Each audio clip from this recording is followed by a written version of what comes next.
Hello నమస్తే, నేను మీ Sridevi. Welcome to Muscat diary. నేను టిప్స్ చెప్తాను 3 మదర్స్కి 3 బేబీస్కి. ఫస్ట్ నా ఛానల్ సబ్స్క్రైబ్ చేసుకోండి. బేబీస్ ఫస్ట్ టిప్ ఏంటంటే, పిల్లలందరూ చాక్లెట్స్ తింటారు. తినకుండా ఉండాలంటే ఏం చేయాలంటే, నేను ట్రై చేశాను. మా బేబీ ఎగ్జాంపుల్, మనం పిల్లలకి సిరప్స్ వాడతాము, జ్వరానికి, దగ్గుకి, రొంపకి వాడుతూ ఉంటాము. అందులో చేదుగున్న సిరప్స్ అవి మదర్కి తెలుస్తాయి. ఆ చేదుగున్న సిరప్ ఏం చేస్తారంటే చాక్లెట్ మీద రాసేసి మళ్ళీ ఆ చాక్లెట్ వేసి కవర్లో పెట్టేసి వాళ్ళకి ఇవ్వండి. ఆ చేదుగుందని చాక్లెట్స్ తినరు. ఇది నా ఇంటెన్షను.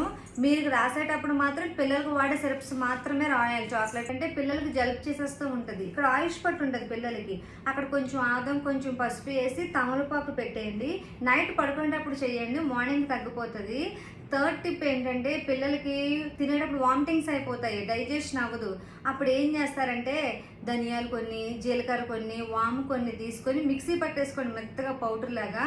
ఆ పౌడర్ చిన్న గ్లాసులో కలిపేసి ఆ నీళ్ళను వడకట్టేయాలి. వడకట్టేసి క్లాత్లో పొడి ఉండిపోతుంది, వాటర్ గ్లాస్లో ఉండిపోతుంది. అందులో కొంచెం తేనేసి పిల్లలకు పట్టండి. డైజెషన్ బాగా అవుతుంది, వాంతులు, దగ్గు ఏమైనా తగ్గు. ఇప్పుడు మదర్స్ ఫస్ట్ టిప్ ఏంటంటే, మన కూరలో ఉప్పు ఎక్కువైపోతూ ఉంటుంది. కూర చల్లగా అయిపోయిన తర్వాత అందులో కొంచెం నిమ్మరసం పెట్టండి, ఉప్పు తగ్గిపోతుంది. సెకండ్ టిప్ ఏంటంటే, మనం పూరీలు వేసేటప్పుడు ఆయిల్ పీల్చేసుకుంటాయి, మెత్తగా అయిపోతాయి. ఆయిల్ పీల్చకుండా ఉండాలంటే మనం పూరి పిండి కలిపేటప్పుడు కాచి చల్లార్చిన పాలు కొన్ని వేసుకోవాలి. పూరీలు క్రిస్పీగా రావాలి అంటే అందులో కొంచెం బొంబాయి రవ్వ వేసుకోవాలి, ఉప్మా రవ్వ తెల్లది వేసుకుంటే పూరీలు ఆయిల్ లాగా మంచి క్రిస్పీగా వస్తాయి. థర్డ్ టిప్ ఏంటంటే, మనం ఫ్రిడ్జ్ తీసేటప్పుడు స్మెల్ వస్తుంది, అంటే మనం ఏం పెడితే ఆ స్మెల్ వస్తుంది. అలా స్మెల్ రాకుండా ఉండాలంటే కొంచెం బౌల్లో బేకింగ్ పౌడర్ వేసి ఫ్రిడ్జ్లో పెడితే ఫ్రిడ్జ్లో స్మెల్ రాదు. మనం చపాతీ చేసేటప్పుడు చపాతీ అయిపోయిన పేటకి పిండి అంటకపోతుంది, త్వరగా రాదు.